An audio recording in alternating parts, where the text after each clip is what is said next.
In the Nevada desert, a debt collector was about to claim property worth 30 cents. What started as routine paperwork took a shocking turn when she discovered $32 million in impossible technology sealed beneath the floor.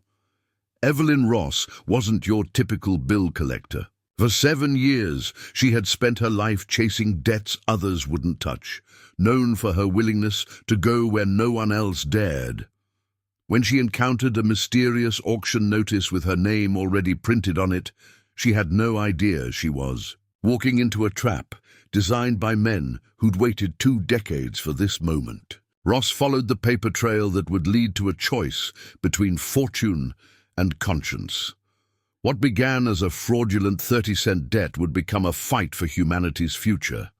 The forgotten town of Marrow Creek would never be the same after. She discovered what genius had buried and greed would kill to possess. Before we jump back in, tell us where you're tuning in from, and if this story touches you, make sure you're subscribed, because tomorrow I've saved something extra special for you. I'd been collecting debts for 7 years, and I'd learned one: truth above all others.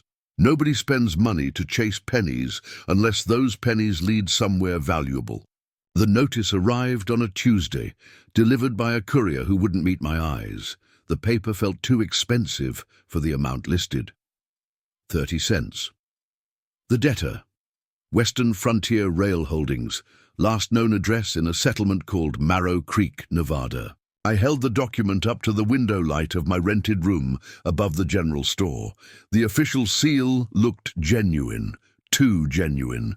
The signature belonged to Thomas Kincaid, a banker who'd been dead for 3 years, and someone had paid at least $5 to have this documentation prepared, notarized, and delivered to me specifically. Mrs. Ross? The courier was still waiting at my door, hat in hand. Miss Ross, I corrected. I'd been a widow long enough that the title felt like a costume I no longer wore. The gentleman who hired me said you'd have questions. What gentleman? The courier shifted his weight. Didn't give a name, ma'am. Just said you were the only collector with the Constitution for remote work. Constitution. That was a polite word for what I had. Most people called it stubbornness. Some called it desperation. After the war took my husband and the bank took my home, I'd learned that the only currency I could rely on was my willingness to go where others wouldn't.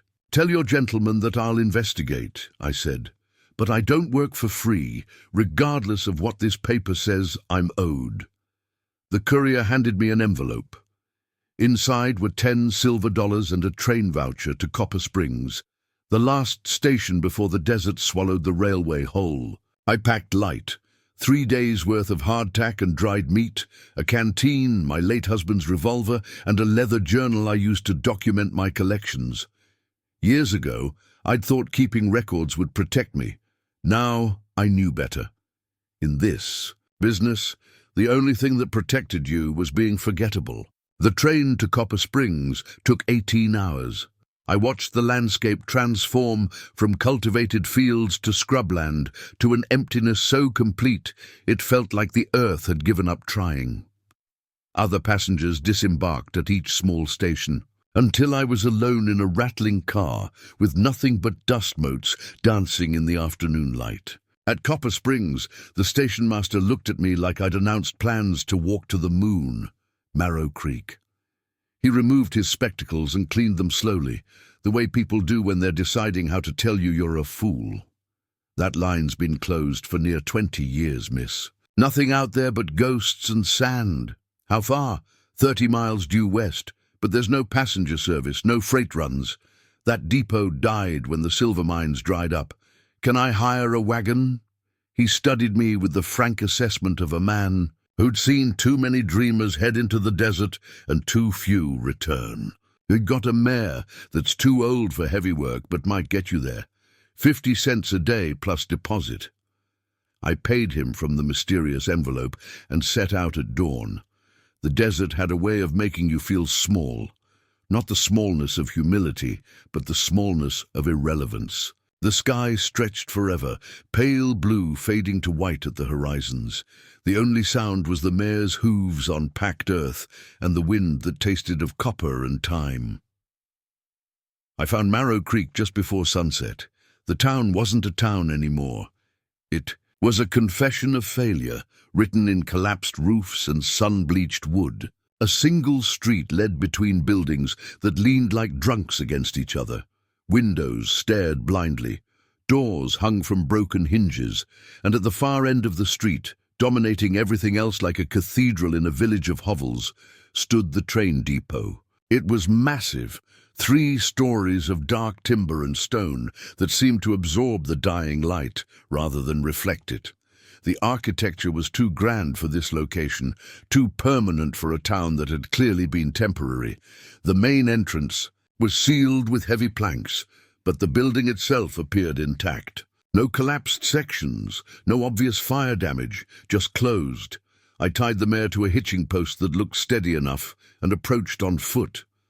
That's when I noticed the auction notice nailed to the depot's door. The paper was new, maybe a week old. Auction of remaining assets, Western Frontier Rail Holdings, settlement of outstanding debts, presiding Agent E. Ross. My name, my full name. I stood there as the sun bled red across the desert, and I understood. Someone wanted me here. Someone had orchestrated this entire thing, from the impossible debt to the voucher to the auction notice with my name already printed on it. The smart thing would have been to ride back to Copper Springs, report the fraud, and collect my $10 for the trouble. But I'd stopped doing the smart thing the day I became a debt collector. The auction was scheduled for dawn. I spent the night in the least damaged building I could find, a former boarding house with enough roof to keep the stars out. I didn't sleep. I listened to the wind move through the empty town and wondered what kind of debt was worth this much theater. When the sun rose, I was waiting at the depot with my leather journal and the official documentation. No one else came. No other bidders, no railway officials, no ghosts of former prosperity. Just me and a building that felt like it was watching. I opened the bidding myself and closed it 30 seconds later. 30 cents, I said to the empty street. Paid in full. I wrote the transaction in my journal with hands that didn't quite shake. Then I used a crowbar from the boarding house to pry the planks from the main entrance. The door swung open on hinges that moved too smoothly for 20 years of disuse, and from somewhere deep inside the building I heard machinery humming.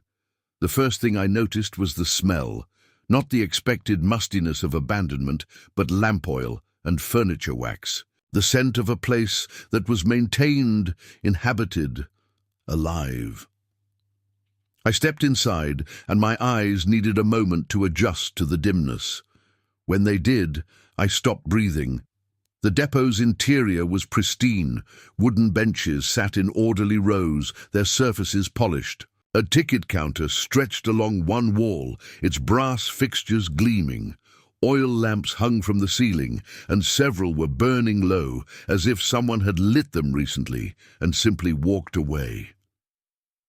"This is impossible," I whispered, and my voice echoed up into the rafters. I moved deeper into the main hall.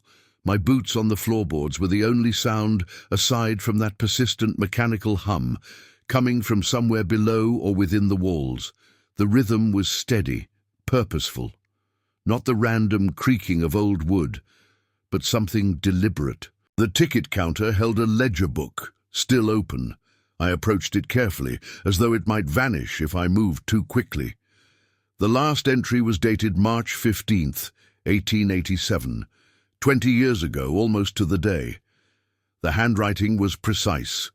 Final departure, 6:47 p.m. Engine 447 to Sacramento. Passenger manifest, 0. I turned from the counter and saw the maps. They covered the walls of the waiting area, dozens of them, overlapping like scales. Hand-drawn surveys of the surrounding territory, geological charts, railway routes both existing and proposed. But what made my breath catch were the notations. Someone had marked locations throughout the desert with tiny, meticulous symbols. Red crosses, blue circles, green triangles. I stepped closer to examine a particularly detailed map of Marrow Creek and the surrounding region. 17 red crosses marked locations within 50 miles. Beside each mark was a date and a series of numbers I couldn't decipher. They're test sites. I spun around, my hand going to the revolver at my hip. A woman stood in the doorway I'd just entered. She was younger than me, maybe 25, with dark hair pulled back severely and clothes that had been mended more times than replaced. Her eyes held the kind of intelligence that comes from isolation, sharp, focused, missing nothing. "Who are you?" I demanded, keeping my hand on the gun. "Nora Pike. I maintain the telegraph relay station about 2 miles east." She stepped inside, moving with the confidence of someone who belonged here. "I saw you pry the boards off. Figured I should introduce myself before you thought you'd found a haunted building. Is it haunted? Depends on your definition." Nora walked to the map I'd been examining and touched one of the red crosses gently, almost reverently. "These marks are Silas Wren's legacy. He spent 15 years testing his theories all over this desert. Silas Wren, the depot master, the builder, the madman, depending on who you asked." Nora moved to the ticket counter and lit another lamp, brightening the hall. "He designed this entire station himself, supervised every board, every nail. People thought he was just particular. They didn't understand he was building something more than a train depot." I released my grip on the revolver, but didn't move away from the maps. What was he building? The future. Nora's smile was sad, or so he believed. She led me behind the ticket counter to a door marked Manager's Office, S. Wren. Inside was a space that looked more like a laboratory than an office. Drafting tables held technical drawings.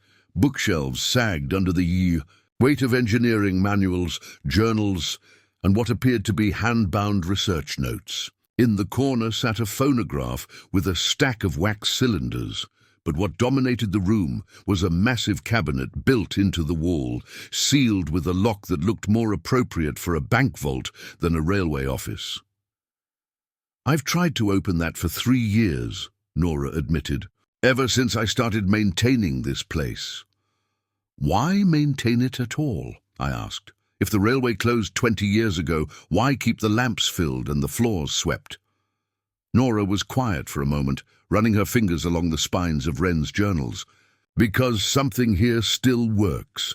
The telegraph still receives signals sometimes, even though the main line is dead. The lamps never run out of oil, even though I don't refill them nearly often enough. And twice I've heard footsteps on the upper floors when I know I'm alone." She turned to face me, and I saw something like hope in her expression.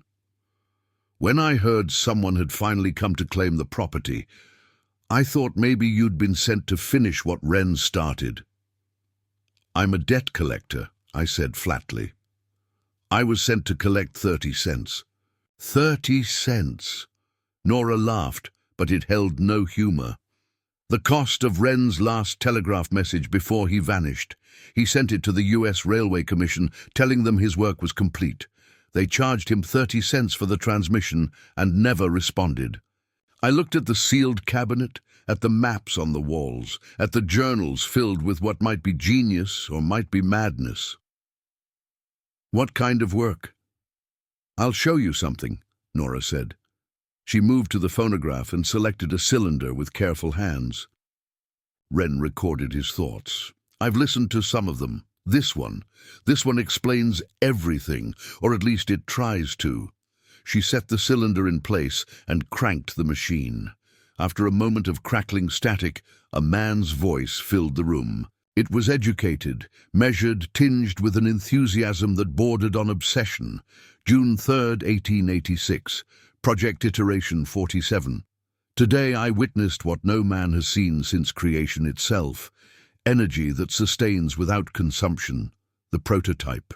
Achieved continuous operation for 17 minutes before the safety shutoff engaged. But those 17 minutes proved the theory. Perpetual motion is not impossible, merely misunderstood.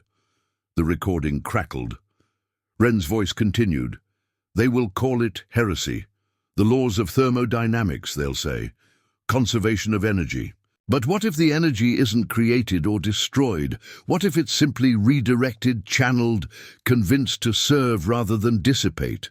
I have created not a violation of nature, but a partnership with it. A pause. In the background I could hear the same mechanical humming that now echoed through the depot walls. I am sealing the prototype beneath the depot floor, not because I fear discovery, but because I fear what discovery would enable. This technology, in the wrong hands, could power the engines of war indefinitely. It could make tyrants immortal through the machines they command. I came to this desert to build the future. Instead, I've learned that some futures must wait for wiser hands. The recording ended in a sharp click. Nora and I stood in silence, listening to the hum that Silas Wren had left behind. That's what's under our feet, Nora said quietly. His engine, his perpetual machine, the invention that the Railway Commission and the government and every industrialist in the territory would kill to possess. I thought about the theatrical debt notice, the 10 silver dollars, the auction with my name already printed on the paperwork. Someone knows it's here. Yes. Nora moved to the window and looked out at the empty street. And I think they've been waiting for someone like you to find it. Why me? Because you're a debt collector with a reputation for honesty. Because you document everything and file proper reports. Because when you claim ownership of this depot and everything in it, she turned back to me and I saw fear beneath her hope. When you claim ownership, it becomes legitimate, legal, transferable. I felt cold despite the desert heat seeping through the walls. Someone set me up to be their thief, or their scapegoat. Nora walked to the door. Come upstairs. There's something else you need to see before we decide what to do next. She led me up a narrow staircase to the second floor. The corridor was lined with doors, each leading to what had once been staff quarters. Nora stopped at the last door, the one that faced west over the desert. The room beyond had been converted into a telegraph station. A professional setup, far more sophisticated than any relay point should need. The equipment hummed with the same frequency as the machinery below, and the key sat motionless on the desk. I moved my operation here 2 years ago, Nora explained. The signals are stronger from inside the depot, but that's not what I wanted to show you. She pointed to a logbook beside the telegraph key. 3 days ago, this station received a transmission on a frequency that hasn't been active in 2 decades. It repeated for 6 hours straight before stopping. I opened the logbook. The transcribed message was short, written in Nora's neat handwriting. Evelyn, find the heart. My name, not collector or agent or any generic term. My name transmitted. Through equipment that should have been silent for 20 years. In a depot purchased for 30 cents to settle a debt that shouldn't exist. I looked at Nora. The heart? Wren used that term in his journals. He called his engine the heart because it pumped energy through the depot the way a heart pumps blood. She moved to the window. If the transmission came from inside this building, then something down there is still alive. And it knew you were coming. We stood in the telegraph room as the sun set, painting the desert in shades of blood and brass. I kept staring at my name in Nora's logbook, trying to find a rational explanation, and failing with each attempt. There has to be a mechanism, I said. A delayed transmission, a phonograph attached to the telegraph key, something mechanical. I've checked. Nora lit a lamp against the gathering dark. The signal originated from inside these walls, but there's no device connected to the system. It's like the building itself decided to send a message.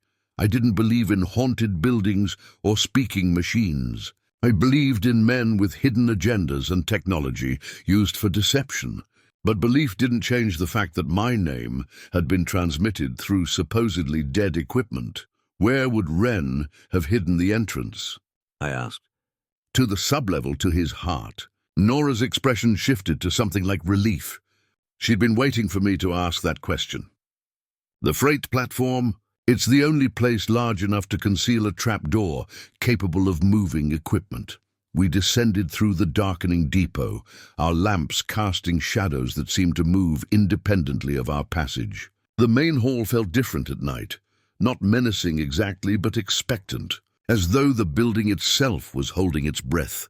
The freight platform extended from the rear of the depot, a broad wooden space designed for loading cargo onto trains that would never come again. Nora led me to the center, where the boards looked newer than the surrounding structure. I noticed this 2 years ago, she said, kneeling to trace the outline with her fingers. These planks were replaced, but not by the railway. The wood is different, the nails are hand-forged, and look, she pointed to a corner where a tiny symbol had been burned into the wood.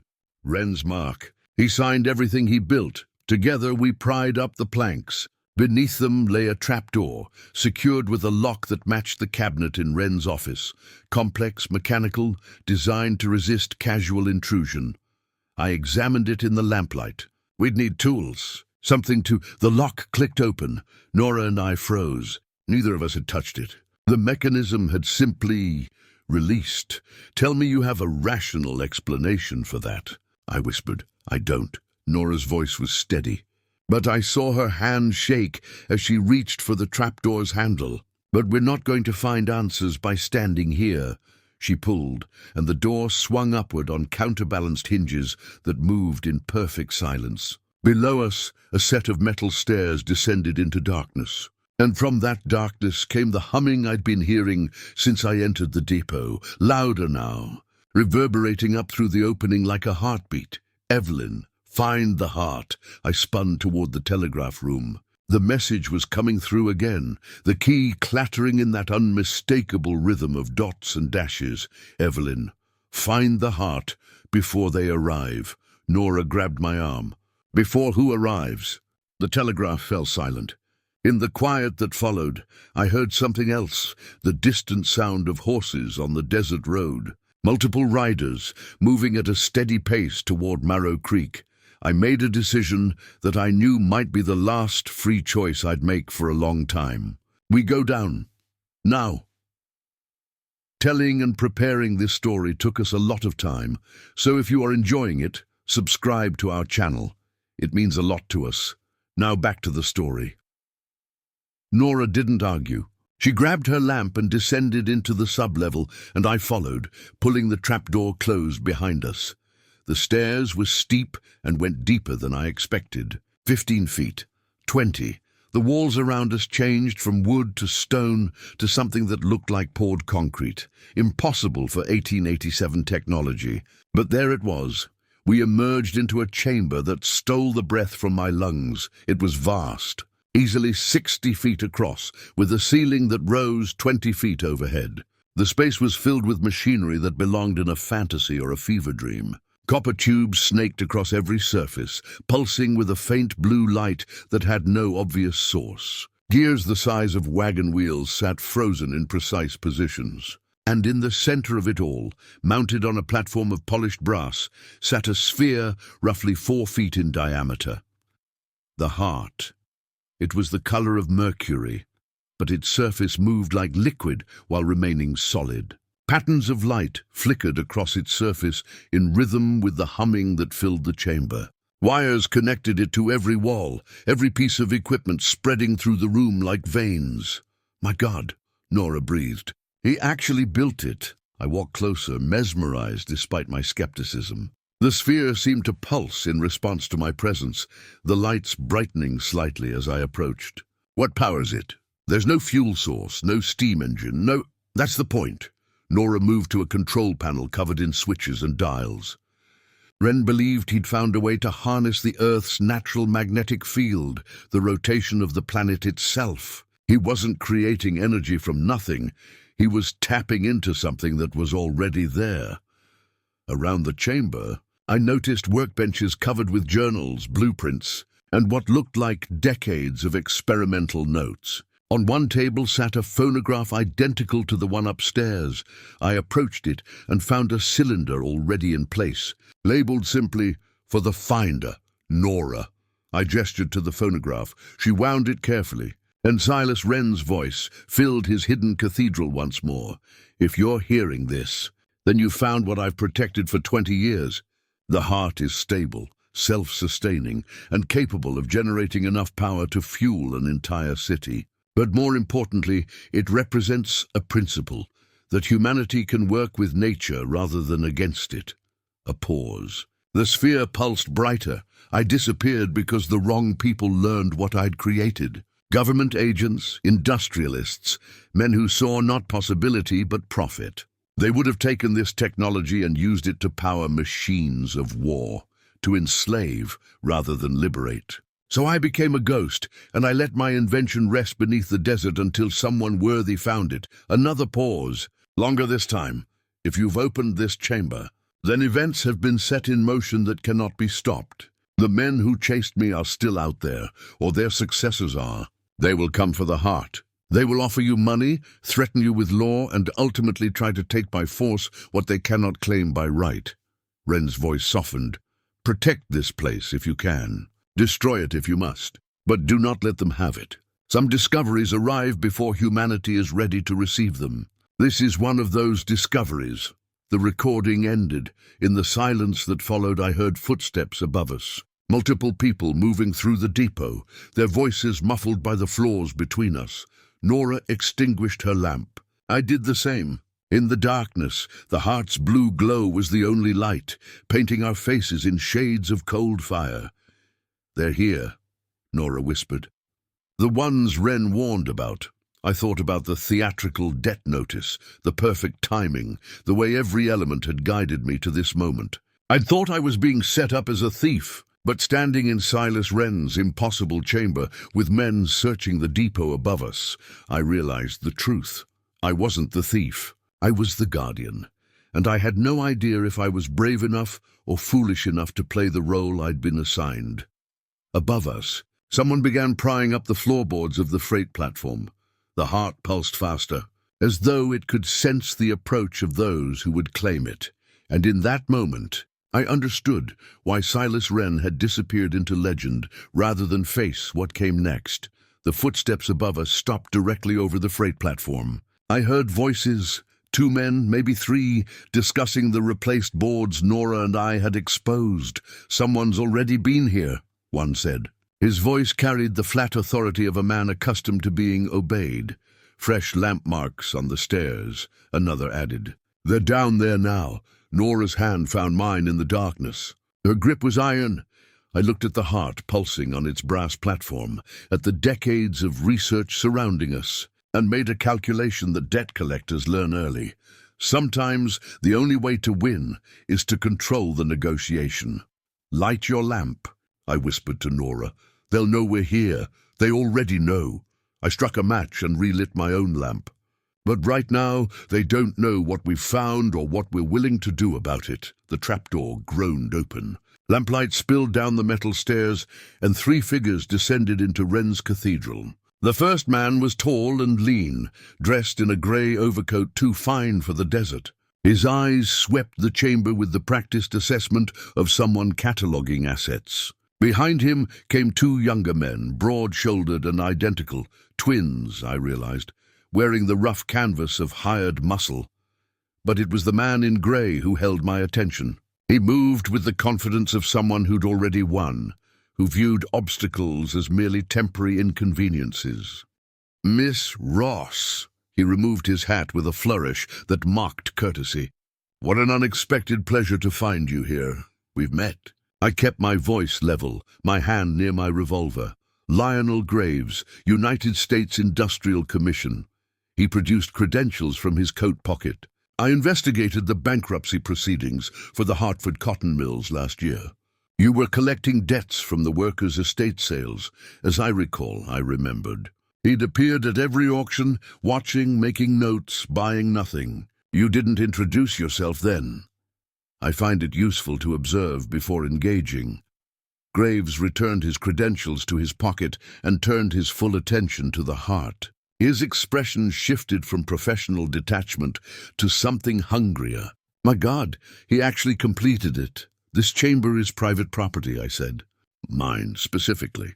Purchased legally at public auction. An auction you conducted yourself. Graves circled the heart slowly, not touching but clearly wanting to. With documentation provided by parties unknown.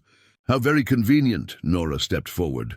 Silas Wren built this. It belongs to his legacy, not to scavengers.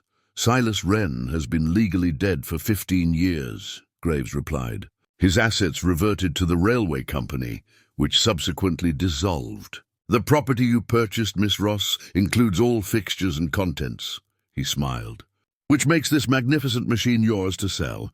And I am prepared to make a very generous offer. It's not for sale. Everything is for sale. It's merely a question of finding the correct currency. Graves gestured to the twins, who moved to flank us. Not threatening yet, but the promise was clear. I can offer money, of course. $20,000, deposited in any bank you choose. Or I can offer something more valuable. Freedom from prosecution for theft of government property. I laughed. It came out harder than I intended. Government property. This chamber wasn't on any federal land grant. Wren built it with private funds. Wren was contracted by the Railway Commission to develop improved locomotive engines, Graves countered. Any inventions created during that contract period belong to the Commission. I have the paperwork. You, Miss Ross, have 30 cents worth of legal claim and a reputation for honesty that's about to become a liability. The threat was expertly delivered, casual, reasonable, inevitable. This was a man who'd weaponized bureaucracy. Nora moved closer to the control panel. I saw her eyes scanning the switches and dials, calculating something. If this invention is so valuable, why wait 20 years to claim it? Because we didn't know exactly where Wren had hidden it, Graves admitted. We knew he'd built something revolutionary, that he'd sealed it somewhere along the rail line. But Nevada is a large territory, and Wren was clever about covering his tracks. He looked at me. Until someone filed a deed transfer for this specific depot. A transfer that appeared in federal ledgers 3 days ago. You led us right to it, Miss Ross, and for that you have my gratitude. I felt the trap close completely. The debt notice, the auction, even my reputation for documentation, all of it designed to create a legal trail that would guide Graves to Wren's hiding place. I'd been a bloodhound trained to find treasure for men who'd never dirty their own hands.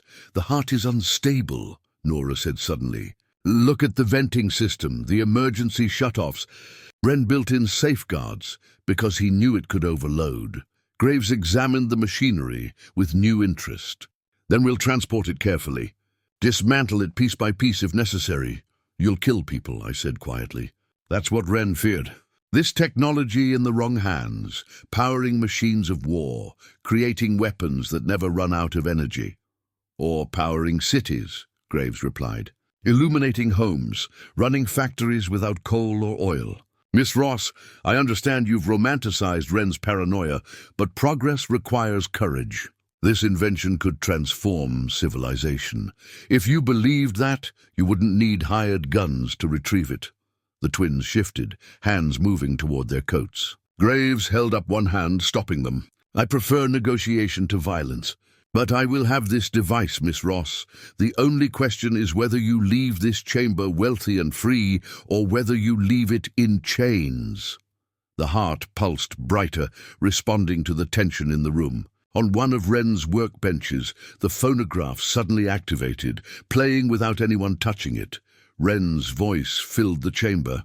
Urgent now. The heart is programmed to respond to threat. If you've triggered its defenses, leave immediately. It cannot distinguish between protection and destruction.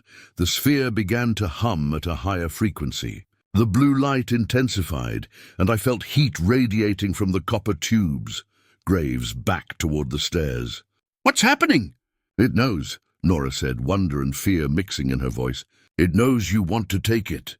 The heart's escalation forced a temporary retreat. Graves and his twins backed up the stairs while Nora frantically adjusted controls, trying to calm the machine's response. It took 20 minutes of precise work before the humming lowered to its baseline rhythm and the heat dissipated.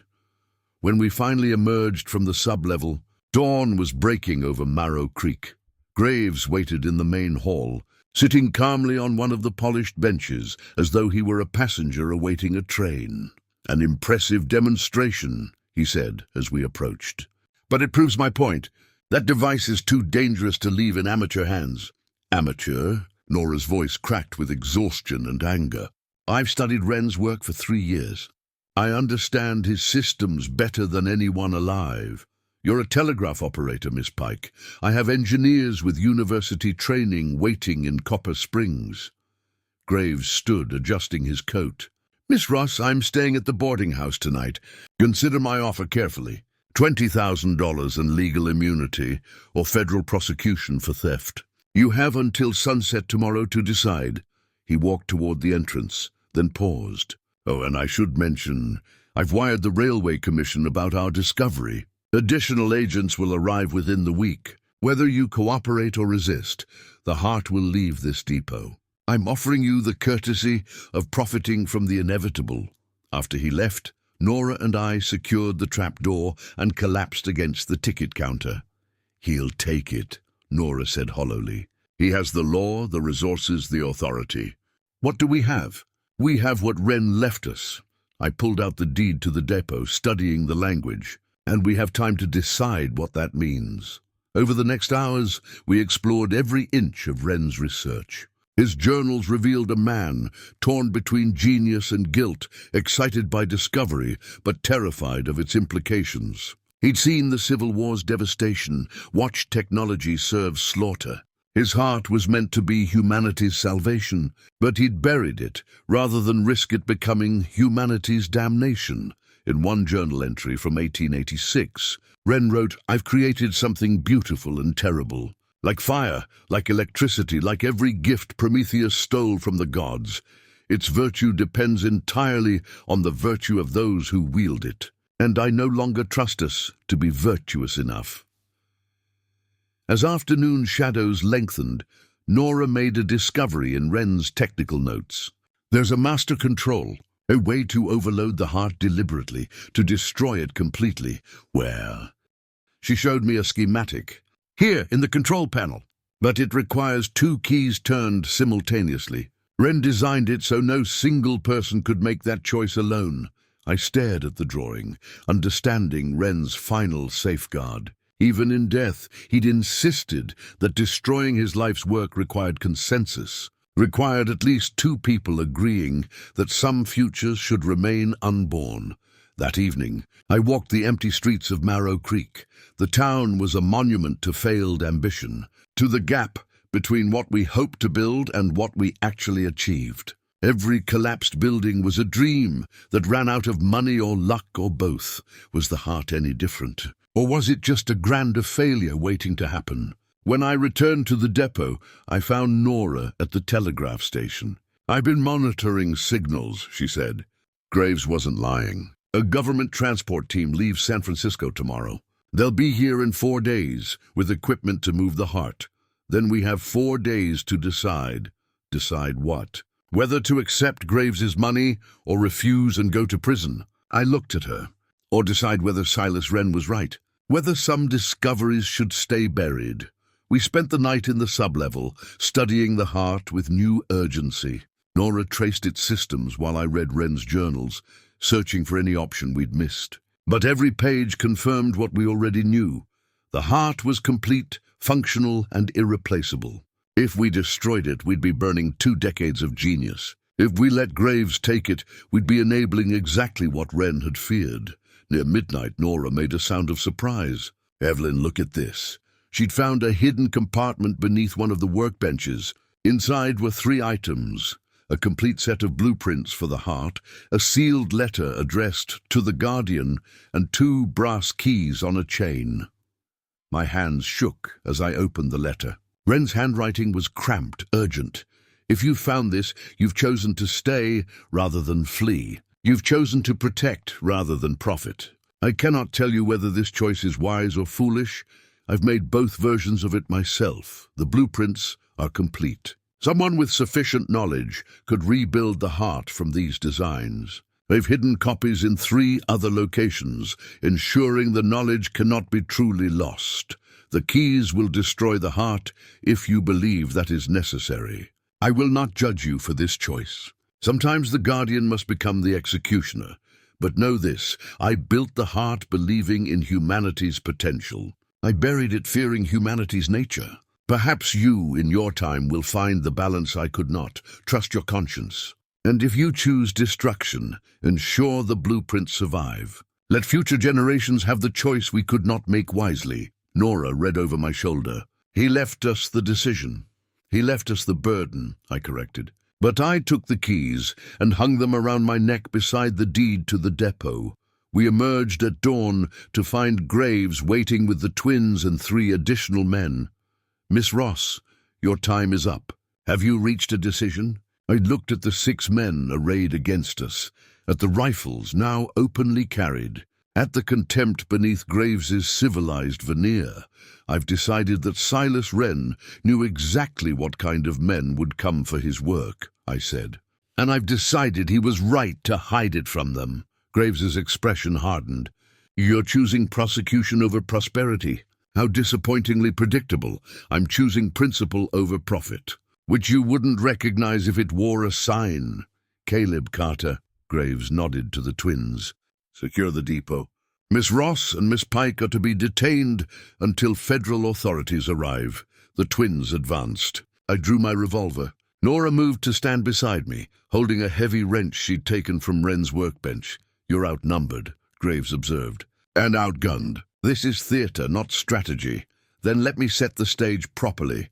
I pointed my revolver at the floor near Graves' feet and fired once. The gunshot echoed through the depot like thunder. And in the silence that followed, I heard the heart respond, its humming escalating rapidly, the same defensive reaction we'd triggered before.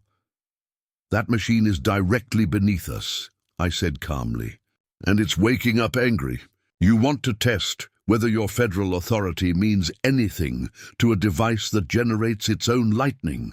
Graves held up a hand, stopping his men. You'd destroy it rather than let us have it? I'd defend it rather than let you steal it.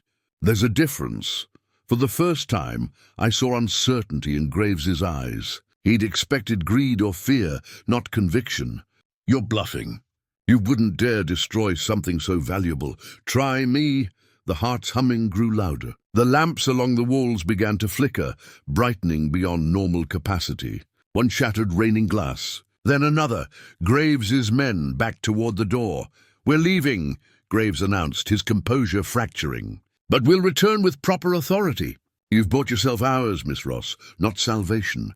They retreated, and Nora and I descended into the sublevel, to calm the heart before it destroyed itself and us in its automated defense. Graves returned at dawn with an ultimatum and 20 men we'd fortified during the night, using Wren's hidden defenses. The depot had steam vents that could be redirected, gates that could seal passages, even a system of mirrors that confused approaches. Wren had built a fortress disguised as a train station, but we were 2 women against 24 men, and everyone knew how that mathematics resolved. Graves called out from the street. Miss Ross, this is your final opportunity. Surrender the heart and face charges, or force me to take it and face worse. I stood at the upper window, Nora beside me. You'll have to burn us out, if necessary. Graves was done with courtesy. The heart will survive fire. You won't. What happened next unfolded like every siege in history, long stretches of waiting punctuated by brief violence. Graves sent men through the coal chute. Nora collapsed it with a steam release. They tried the roof. I fired warning shots until they retreated. They tried to starve us out, but Wren's provisions could sustain 2 people for weeks. On the 2nd day, the twins managed to breach the freight entrance. Nora and I fell back to the sublevel, sealing the trapdoor behind us. In Wren's cathedral, beside his impossible heart, we faced our final choice. The keys, Nora said. It's time.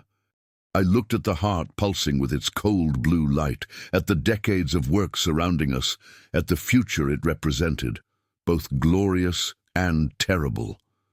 Above us, men were prying at the trapdoor. In minutes they'd break through. Wren hid copies of the blueprints, I said. The knowledge survives even if we destroy this. Then we destroy this, Nora said firmly. And we ensure the blueprints reach people who deserve them. We moved to the control panel. I inserted my key into the left slot. Nora inserted hers into the right. On 3, I said. 1, 2, the trapdoor exploded inward. The twins dropped into the chamber, followed by Graves and 4 others. Stop! Graves shouted. Nora and I turned our keys. The heart didn't explode. It screamed. The sound started as a mechanical shriek that climbed into frequencies that made my teeth ache and my vision blur. The sphere's surface rippled like mercury in an earthquake, and the blue light that had pulsed so steadily erupted into lightning that arced between the copper tubes. Get back! Nora shouted, but her voice was nearly lost in the chaos. Graves and his men scrambled for the stairs as electricity jumped from surface to surface, seeking ground, seeking anything. One of Graves's men wasn't fast enough. A bolt caught him square in the chest, and he dropped without a sound, smoke rising from his coat. The twins grabbed their fallen companion and hauled him up the stairs. Graves followed, but he stopped at the top, staring down at us with an expression caught between fury and disbelief. "You've killed us all!" he screamed over the noise. "That thing will bring down the entire depot." He wasn't wrong. The walls were shaking. Dust and small debris rained from the ceiling. The heart had been stable for 20 years, and we'd just triggered its self-destruct sequence. Nora was frantically working the control panel, trying to shut down what we'd started. The override isn't responding. Wren designed this to be irreversible. I looked at the blueprints spread across the workbench, at 20 years of genius about to be reduced to slag and memory. Then I looked at the stairs, where Graves and his men had retreated, likely already planning how to retrieve whatever survived the destruction. An idea formed. Terrible, desperate, possibly suicidal. "Nora, can you redirect the discharge?" "What?" She looked at me like I'd gone mad. Maybe I had. "The electrical surges. Can you channel them into specific systems instead of letting them random walk through everything?" Understanding dawned in her eyes. "The wiring runs through the entire depot. If I redirect the overflow into the upper floors, we turn the building into a lightning rod." I started gathering Wren's journals, shoving them into a leather satchel. "We get the blueprints out, seal the sublevel, and let the depot burn around whatever Graves wants to claim. It'll kill anyone still inside, then they'd better run fast." Nora hesitated for only a moment before her hands flew across the controls, rerouting power with the precision of someone who'd studied these systems for years. "This will work for maybe 5 minutes before the conduits melt. After that, it's all random discharge. 5 minutes is 4 more than we need." We gathered everything portable: blueprints, key journals, the phonograph cylinders containing Wren's voice. I took one last look at the heart. It was dying the way stars die, in a brilliant fury that would have been beautiful if it wasn't so terrifying. "I'm sorry," I whispered to Wren's ghost. "But you were right. The world isn't ready for you yet." We ran for the stairs. Behind us, the heart's scream reached a pitch that shattered glass and made the metal platform groan. Nora had rerouted the electrical surge upward, and I could already smell smoke from the floors above. We emerged into the main hall to find it transformed into a nightmare. Every lamp had burst, every metal fixture crackled with blue fire. The maps on the walls were burning, centuries of careful cartography reduced to ash in seconds. And through the smoke I saw Graves's men, fleeing toward the exits, but Graves himself stood by the ticket counter with the twins. And they weren't running. They were waiting. "You think I'll let you walk away with those documents?" Graves called out. Smoke swirled around him like a cloak. "Everything in this building is federal property, including whatever you're carrying. Caleb and Carter Dunn moved to block our path to the door." Up close, I could see the resemblance wasn't just physical. They shared the same cold calculation in their eyes, the same willingness to follow orders regardless of conscience. "The depot is coming down," I said. "You can die claiming federal property, or you can live to forge new paperwork. We're not dying today," Caleb said. Carter grabbed Nora before I could react. He was fast, professionally trained, and he had her in a chokehold before she could even scream. The satchel of blueprints fell from her hands. "Now we negotiate properly," Graves said, picking up the satchel. "You leave without the documents. Miss Pike lives. Everyone survives. Almost civilized. A beam cracked overhead, showering us with burning debris. The electrical surge was eating through the upper floors, faster than I'd anticipated. The depot had minutes, not hours. "Evelyn," Nora gasped, struggling against Carter's grip. "Don't!" I shot Caleb in the leg. The gunshot was lost in the chaos of the collapsing building, but its effect was immediate. Caleb went down, screaming, clutching his thigh. Carter's grip on Nora loosened for just a moment, half a second of distraction, but it was enough. Nora drove her elbow into his ribs, twisted free, and ran for the control panel I'd noticed earlier, the one Wren had installed for the depot's original steam systems. She slammed 3 switches simultaneously. Every vent in the building opened at once. Superheated steam, pressurized by the heart's death throes, exploded into the main hall. I grabbed Nora and we dove behind the ticket counter as the world turned white and scalding. Through the roar of steam, I heard screaming. When the pressure equalized and visibility returned, Graves was on the ground, badly burned. Caleb wasn't moving. Carter was crawling toward the door, leaving a trail of blood. The satchel lay near Graves's outstretched hand. I ran for it. Graves saw me coming and tried to grab it first, but his burned hands couldn't grip properly. I snatched the satchel and kept running, Nora right behind me. "There's a supply tunnel," Nora shouted. "Behind the freight platform." We ran through smoke and fire, and the groaning of a building eating itself alive. Behind us, I heard Graves shouting orders, heard Carter trying to respond. Above us, the second floor was fully engulfed, and the third floor was starting to collapse into it.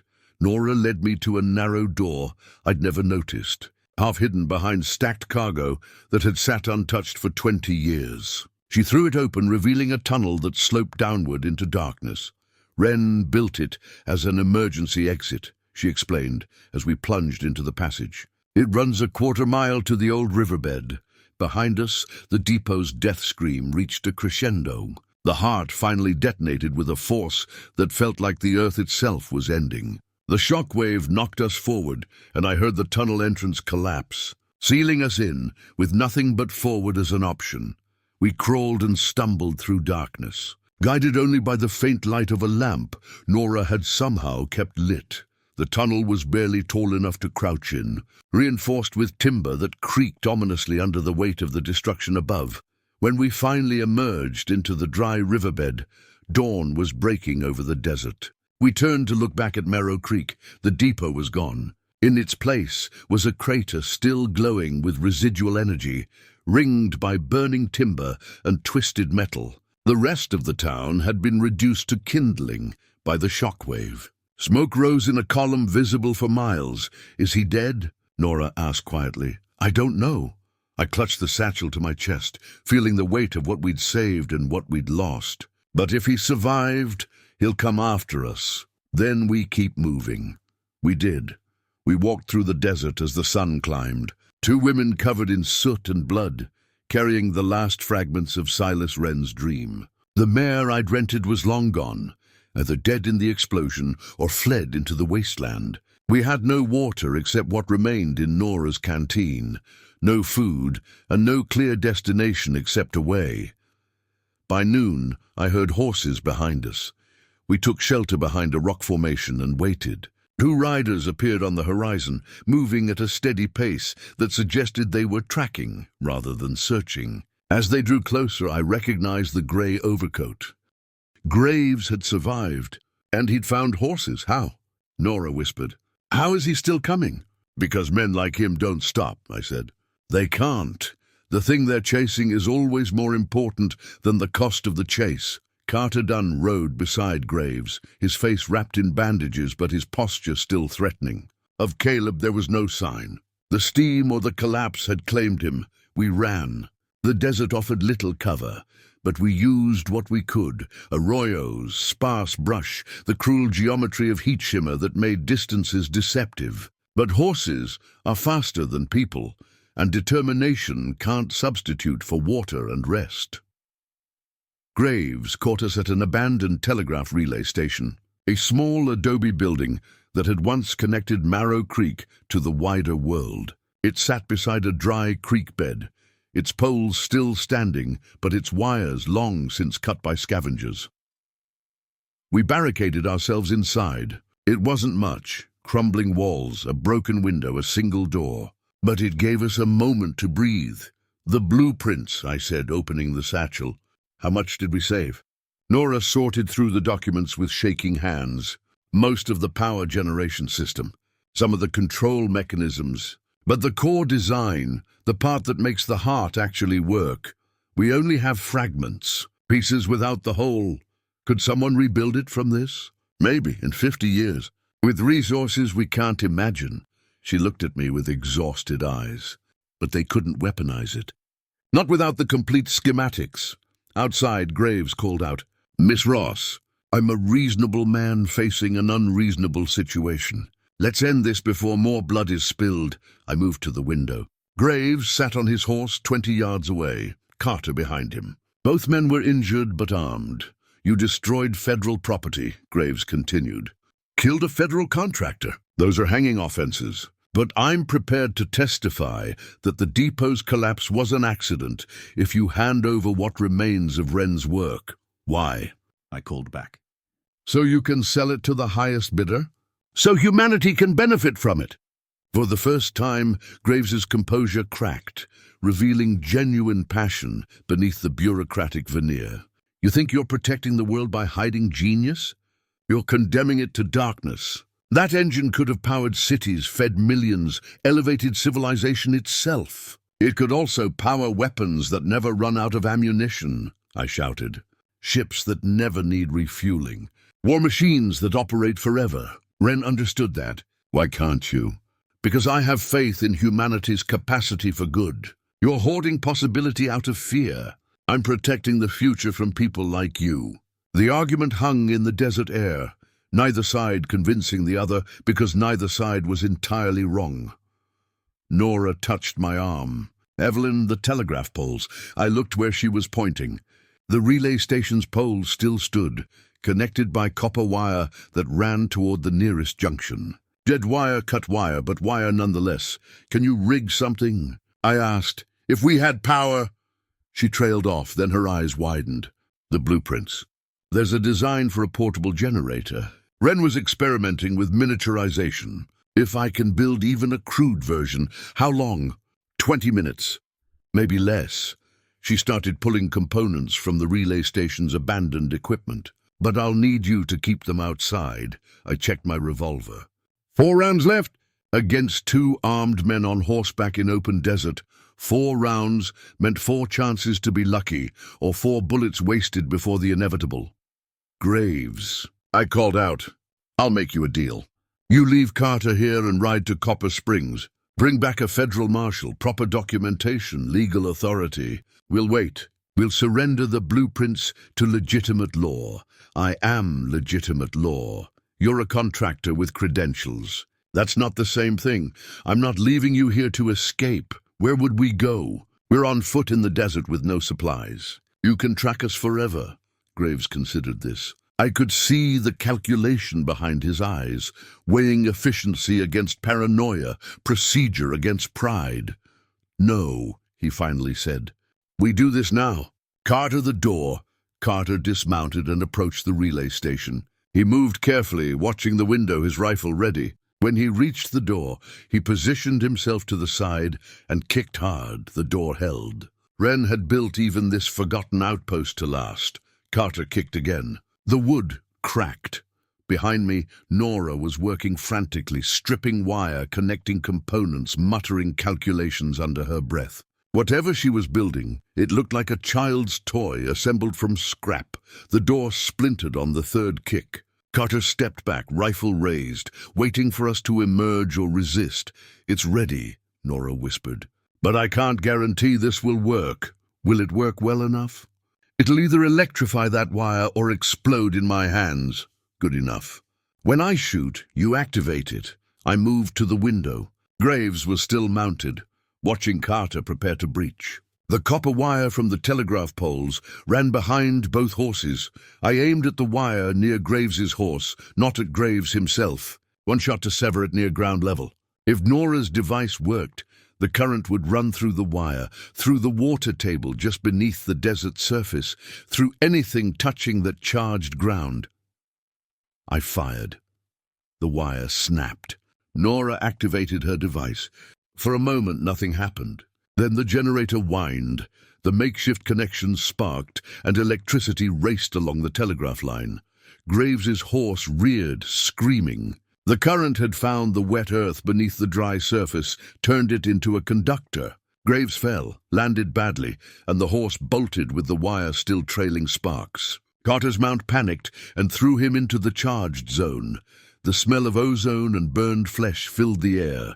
When the generator finally died, both men lay motionless on the ground. Nora and I approached carefully. Carter was dead, killed by the same technology he'd tried to steal. Graves was breathing but unconscious, his body contorted from the electrical shock. I stood over him, this man who'd orchestrated everything, who'd turned me into an unwitting bloodhound, who'd chased progress with such determination that he'd forgotten to question why progress was running from him. "Should we—" Nora didn't finish the question. I knew what she was asking. Out here alone, we could finish what the electricity had started. No witnesses, no questions, just two fewer men between us and survival. But I'd spent 7 years collecting debts, and I'd learned that some accounts can't be closed with violence. Some debts require living with them. "We take the horses," I said. "We leave him water. If he survives, it's his choice to keep chasing us or accept that some things can't be claimed." We gathered what we needed: horses, canteens, Carter's rifle. The blueprints stayed in the satchel on my back. Before we rode away, I left a note tucked into Graves's coat pocket. "The world doesn't end when you stop controlling it. Sometimes it just begins." 3 months later, I returned to Marrow Creek. The crater had cooled, leaving a scar of fused glass and twisted metal. The depot was gone, but its foundation remained. Good stonework doesn't die easily. The rest of the town was still abandoned, still forgotten, still perfect for what I had in mind. Nora had ridden to Sacramento to establish legal claims and file proper paperwork. I'd stayed behind to rebuild, using money I'd saved from 7 years of debt collection and the remainder of those mysterious 10 silver dollars that had started everything. I hired workers from Copper Springs, good men who needed employment and asked few questions about why anyone would rebuild in a ghost town. Together, we raised walls on the depot's foundation. Not a train station this time, but a workshop. High ceilings, good light, workbenches instead of ticket counters. The sign above the door read, "Marrow Creek Workshop, honest invention for honest labor." Nora returned with legal confirmation. The property was mine, purchased for 30 cents and claimed through legitimate salvage rights. Any remaining questions about federal ownership had died with the depot and with Agent Lionel Graves, who'd survived the desert only to face corruption charges when his unauthorized pursuit came to light. Sometimes justice arrives late, but arrives. Nonetheless, we burned the complete schematics. On a cold desert night, feeding Wren's most dangerous secrets to a fire that turned genius to ash. But we kept the fragments, the safe pieces, the principles without the weapon, the promise without the threat. "Are you sure?" Nora asked as the last page caught fire. "We could hide them, preserve them for a better time. Every generation thinks the next one will be wiser," I said. Wren thought the same. But wisdom isn't something you inherit. It's something you earn over and over with each choice you make. The ashes scattered in the wind. We opened the workshop the following week. Word spread slowly at first, then faster. Inventors came. some with talent, some with dreams, all with the hunger to create something meaningful. We offered fair contracts, honest assessment, and one rule: no weapons, no exploitation, no innovation that couldn't be explained to a child without shame. Some left disappointed, others stayed and flourished. In the workshop's back room, I kept Wren's phonograph and the cylinders we'd saved. Sometimes late at night, I'd play them and listen to a dead man's voice describe the future he'd built and buried. One recording I played more than others, the one labeled Final Testament. If you found this, you are the conscience of my creation. Not its owner, not its master, but its guardian. This is a harder calling than invention, because invention ends when the work is complete. Guardianship never ends. It passes from hand to hand, generation to generation, each keeper hoping the next will be worthy. I built the heart, believing in miracles. I buried it, learning that miracles can become curses if given to the unprepared. Perhaps you found the balance I couldn't. Perhaps you've destroyed what I couldn't bear to lose. Either way, you've chosen a burden when you could have chosen profit. That makes you rare, possibly foolish. Certainly necessary. Guard what needs guarding. Release what can be safely shared. And remember, the future isn't something we discover. It's something we build, one careful choice at a time. I filed the property deed in the county records with the notation: debt settled in full, 30 cents paid. The clerk thought it was a joke. I let him think that. Nora became my partner in every sense: business, friendship. The kind of alliance that forms when two people survive something they shouldn't have and decide to build something better from the ashes. Years passed. The workshop grew. Young inventors became master craftsmen. Some went on to build railroads that actually served communities instead of exploiting them. Others developed irrigation systems that brought water to the desert. One designed a windmill that powered a schoolhouse. Small miracles. Careful progress. Nothing that would change the world overnight, but everything that might change it over time.